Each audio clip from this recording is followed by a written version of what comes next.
ইস্কনের বহিষ্কৃত নেতা চিন্ময় কৃষ্ণ দাসের শুনানি ঘিরে উত্তাল চট্টগ্রামের আদালত চত্বর। আইনজীবী আলিফ হত্যা মামলায় চিন্ময় কৃষ্ণ দাসকে আসামি না করায় মঙ্গলবার সকাল থেকে বিক্ষোভ মিছিল করেন আইনজীবীরা। এ সময় বিক্ষুব্ধ তাদের কণ্ঠে ছিল ভারতীয় নানা স্লোগান।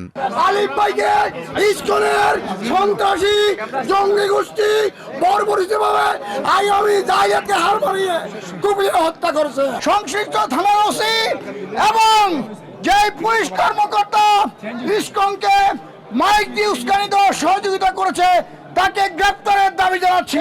সকাল 10:30টার দিকে আদালতে রাষ্ট্রদ্রোহের মামলায় চিন্ময় দাসের জামিন শুনানি হয়, যদিও তার পক্ষে কোনো আইনজীবী ছিলেন না। পরে শুনানির পরবর্তী তারিখ 2 জানুয়ারি নির্ধারণ করেন আদালত। আমরা মনে করি প্রতিটি হত্যা মামলার সাথে চিন্ময় দাসের ইন্ধন রয়েছে, তার সহযোগিতা রয়েছে, তার নির্দেশ রয়েছে, অবশ্যই তার বিরুদ্ধে মামলা হওয়ার কথা। রাষ্ট্রদ্রোহ মামলায় গত 25 নভেম্বর ঢাকা থেকে আটকের পর 26 নভেম্বর আদালতে তোলা হয় চিন্ময় কৃষ্ণ দাসকে। এ সময় তার অনুসারীদের সঙ্গে আইনশৃঙ্খলা বাহিনীর সংঘর্ষ হয়। হত্যার শিকার হন আইনজীবী সাইফুল ইসলাম।